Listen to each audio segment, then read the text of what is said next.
A very good day to our lecturer upon Azrai binti Abdul Aziz. Myself, Harish Krishna Reddy Anaki Jaya Prakash, and my other team members, Kishara Anaki Ramarao, Jason Raj Anaki Edward, Darwin Dandrash Anaki Kadividu, and Mohammad Aizan bin Mohammad Azrul will be presenting our problem-based task 1 and 2. So, the first question, sketch the flow of usage post-digit technology. Can use drawing tools or handwriting to do the sketch. Construct procedure step-by-step instruction for the post-digit user. So you can see that this is our post-digit user certificate. So first, ID cert. So you have an ID cert. So it is not in a personal certificate. It is then used as an identity card, and it is very secure. It's also used as a smart card or potential PIN number. Not only that, it's used as a digital signature and it's used for encryption. It has a date and time stamping, which can be installed in your mobile as an application. So next, I pass to my team member. Thank you, Harish. So the next part, construct procedures, step-by-step instruction for post-digit user. So the first part, we need to launch Adobe Reader and go to the edit, then click on preference. In the preference, we need to select the Trust Manager and you will see the window just like in the picture above. So then click on the update now, and once updated successfully, it will show the security settings that have been successfully updated as in the picture. So the next, we need to select signature at the menus, click on more under identifications and click on trust certificates section. So now I pass to Isaac for the next part. All right, thank you, Jason. Okay, for now, after we already select the signature that we want at the menus of that interface, this interface will come out to us and it will show us the name, certificate issue, and expired. What we need to do is we need to find the post-digit AATL root. As we can see in the name row, we have post-digit AATL root. All right, after we click on that, we need to export the file. Okay, what we need to do is just to click the export button after clicking on the post-digit AATL root CA. Okay, next, what we need to do is, okay, we need to insert the name.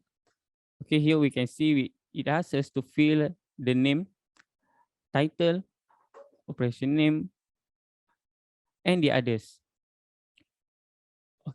Okay, and then after we insert all of the information that we want, we need to click next, and it will bring us to sign the data exchange file. Okay, we just need to click the sign and then click next, and it will bring us to the next interface. Okay, now my friend will continue with the next step. Okay, thank you, Aizat. Upon clicking on sign to sign data exchange file, you would see the interface just like shown in the presentation. So add on sign as file and click on sign. As you can see, it would direct you to browse files which you need to add on here, and you just click on it and select it, and upon doing it, click on sign. And after doing it, click on sign. After you would sign everything, you would see like signature, you have successfully signed this document after clicking it on the sign button. So it shows that you have done successfully. So after doing it, you have to save this file to a location that you prefer in your PC, right? So that's how you are going to export the file that you have signed successfully. So to do it, just browse and select the preferred location. So the next is we have to review and click on finish if there isn't any changes needed.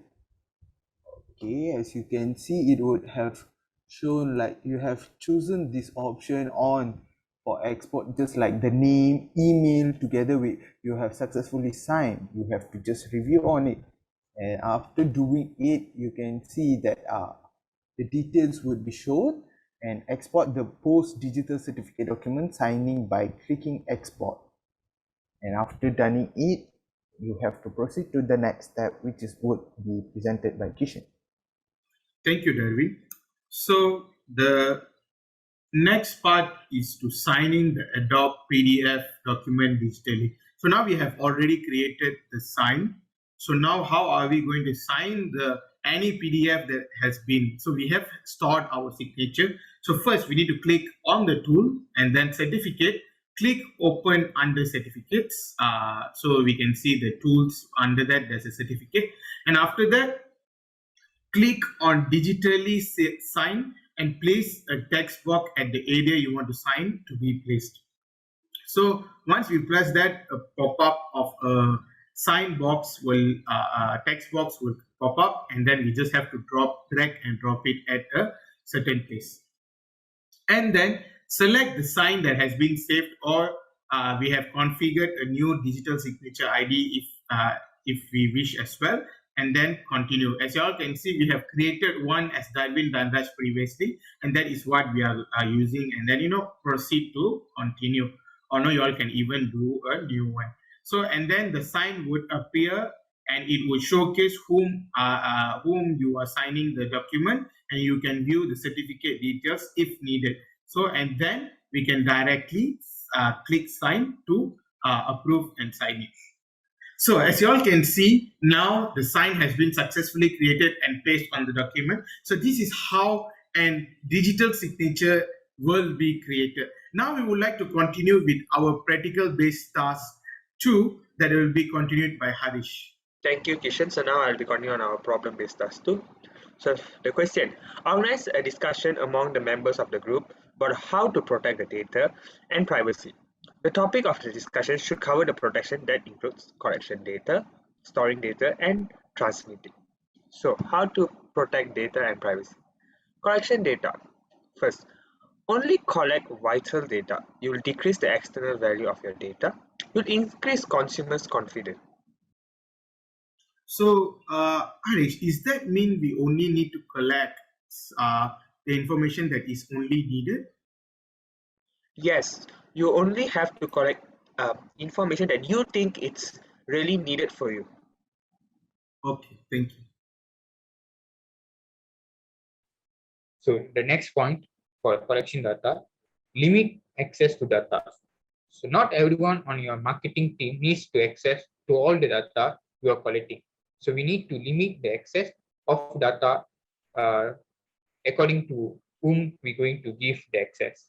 I have a question, Jason. Why do we need to limit the data? Isn't giving everyone access is good for everyone that can just get information in a nick of time with speed and so on stuff? It is not safe. Not everyone needs everyone's data. Only those who with higher officers or higher privilege needs the data. So they need the data for interpreting. If everyone gets the data, they can use the data in wrong way. So we need to limit the access of data for a safer environment. Okay, next, include your user. Okay, include your user is adding a user into the data that the user will always aware about the privacy and concern are likely to appreciate the transparency. Okay, the transparency is the meaning of the data that they can see. They can see the private data, so they will appreciate that. Means they will not, or they won't leak the data to the others that want to disturb it. Yeah, I think I totally agree on that, because user need to know what are the exact reasons, what are the things that being used, and what are the purpose. I think this is very important. Thank you so much, Isaac, for this idea. Okay, now let me move on to storing data, which is the crucial part because everyone stores data. Let's say you are entering Shopee, you are saving in your home address and your credit card, and you are clicking save the card info. So it stores your data, and how does it work? How are we going to protect and privacy accordingly for the data? Because if it's leaked, it's gonna end up in dark web, and others might make use of credit cards and make you to lead to bankrupt and so on. So the first point, we have to encrypt our data. Why is encryption is needed? Because encrypt allows only the authenticated user to read the data and available to them. So data encryption converts data from a readable form, which is plain text format, to an unreadable encoded format, which is cipher text. Only those who gets the authenticity after checking with the key which associate with encryption, then only it reveals the data that needed. So which is more important to secure data is encryption. Darwin, is encryption is secure enough for to store the data? It's like where is how secure it will. Okay, thank you, Jason, for your question. Actually, to be said, it is secure because let's say when we are using Wireshark and so on, we are intercepting a network. So the data, if you are just entering in it, is just like a plain text format. I can just use Wireshark together with the Wi-Fi that you are using, and I can get the information that you are keying in, just like credit card, PIN, and so on, which is unsafe. So let's say if you are putting 987, it's your PIN, but I'm getting XYZ. So how am I going to reverse engineer it and get your data, which is a crucial part for any hackers to go through, and they have to put in lots of effort to break it. We won't say it's impossible, but it's hard to break it. We are making it more stronger in defense. That's what is important. Okay, so the next part of it is backup data. So backup data is very, very important because as you all can see, this will create and duplicate copy of the data if the device is lost, stolen, or compromised. Or an easy example, if you all can see, yesterday a major flood happened in KL. This was a very sudden thing that happened towards KL. If anything, the PC or laptop is gone in any part of the company. So if we have data backup, we will not lose any important information. So this will protect our data to the maximum. So this will be and help so that we will not lose any kind of data during the storing of the data.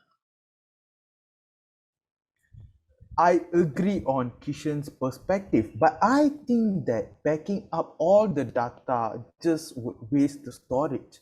So I personally think that just backing up data that which is important is more important because we don't want to waste storage and money cost wise in a company, right?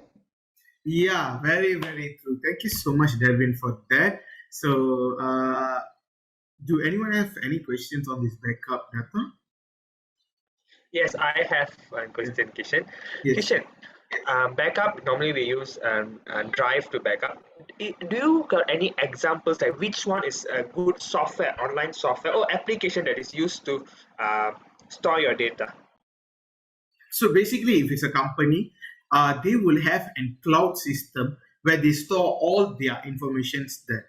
So rather than we are saying you need to use Google Drive, iCloud and all this kind of thing, as a company, they normally have an important cloud storage that it is access to the team where they store their data towards the cloud and it will forever be there. So, we have to buy it and it can be accessible to anywhere. So cloud, I think there are many that is cloud. Now there are a lot of new systems, like hard disk kind of size, but it's a cloud system where you can use it anywhere. So there are many. So, there's no specific kind of storage that we can go forward. So that's all from me. Thank you. So thank you, Kishan. So next, recording, use a firewall. It's assists in blocking dangerous programs, viruses, or spyware before they infiltrate your system. So next, for transmitting of the record messaging. So OTR helps you to encrypt messages before their transmission from your computer to any receiving computer. So it's like when you use the OTR, it will help us to encrypt the message. When we send a message to another person, it will send the message in an encrypted form. Okay, moving on to the next, which is peer-to-peer communication. So peer-to-peer communication, which is client are individually connected to a distributed peer network and carry out the data transfer over their network connection. So which is basically we are connected to one PC to another PC, which is when needed only time. So when only we are needing it, we are going to communicate with them. So it's not the data which is available throughout the internet, so the other can intercept and get it because of it. And we are just communicating to one and one, so it's more secure, and those who are intercepting it, it's hard to break through. Interesting. I think this is really interesting because, when we have a team, we meet, and then it's only between the network connection. There's no any kind of leakage that's going to be happening. That is really interesting. And the last part of, how we are transmitting the data. So through this, how are we going to protect data and privacy? So through email encryption, this method is mostly web-based and work by sending the recipient a link who then logs into a secure email server after clicking.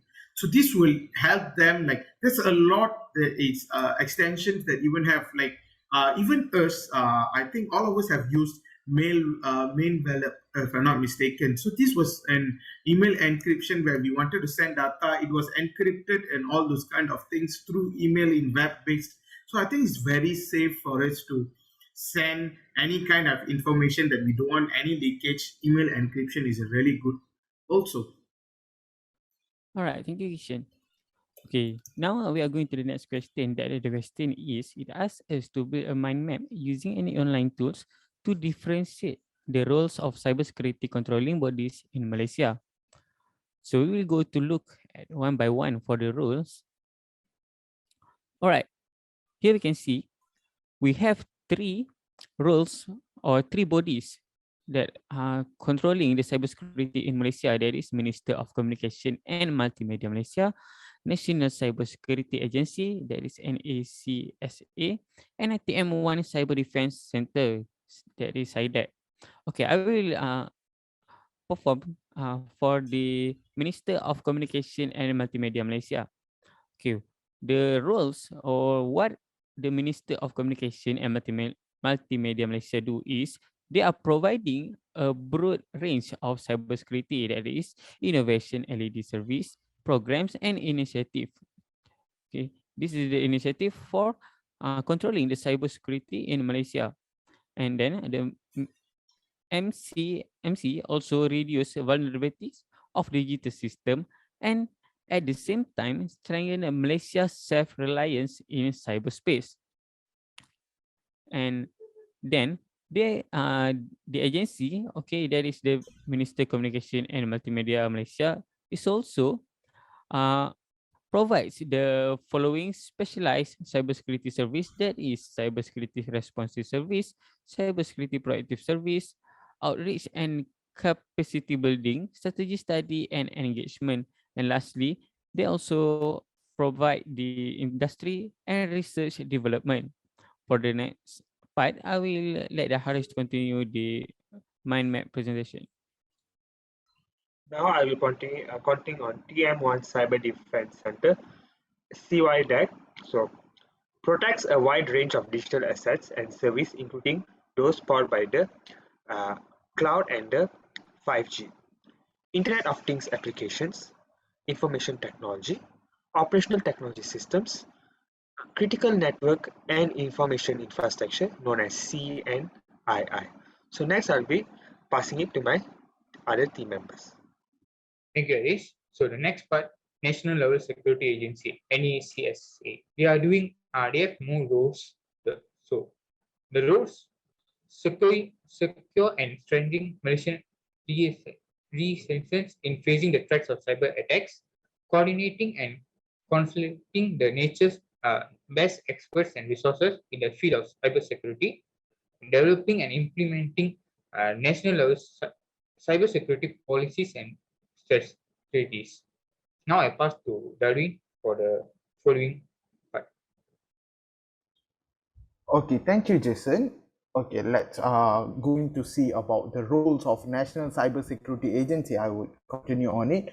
And protecting critical national information infrastructure, as we know that the national information infrastructure is the most important part, because we're going to store data which is related to our country and so on.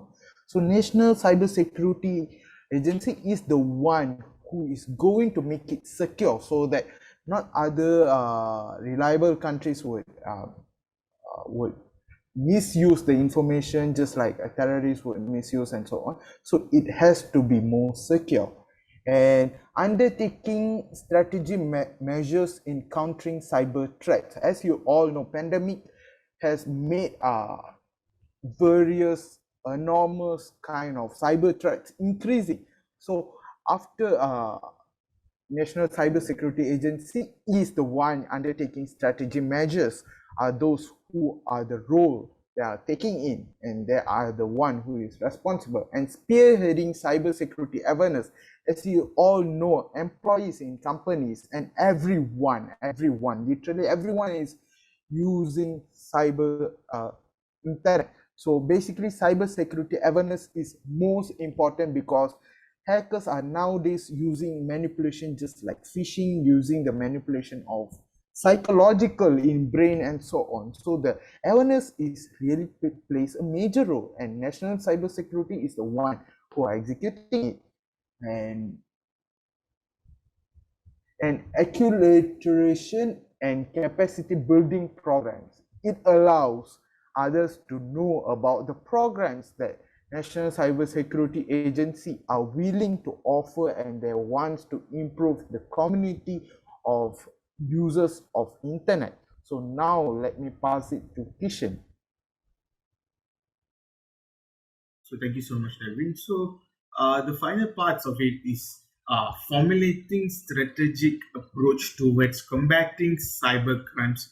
So they are also formulating the strategy how they can fight against cyber crimes. So this is really important, that has been doing by NACSA and advising on organizational cyber risk management. So I have been advising in teams of organizational to how to risk management, and also developing and optimizing sharing resources among agencies, and fostering constructive regional and global network among entities with shared interest in cybersecurity. So this is a global work they have been doing, bringing all together and working on cybersecurity and how can make things better in this cyber world or this cyberspace. So in this problem-based task 1 and 2, we have all showed how we can be doing on digital signature, and how can we protect data, and what are the works that being done by all these cybersecurity bodies in Malaysia, the security bodies in Malaysia. I think all of these are very, very important things that we have to get to know in our part of this cyber world or the cyber life, to make our lives way more easier. And thank you for being throughout this whole presentation by us. Thank you so much. This is problem-based task 1 and 2. Signing off from myself, Kishan, Jason, Darwin, Harish, and Isaac. Thank you so much. Sign off.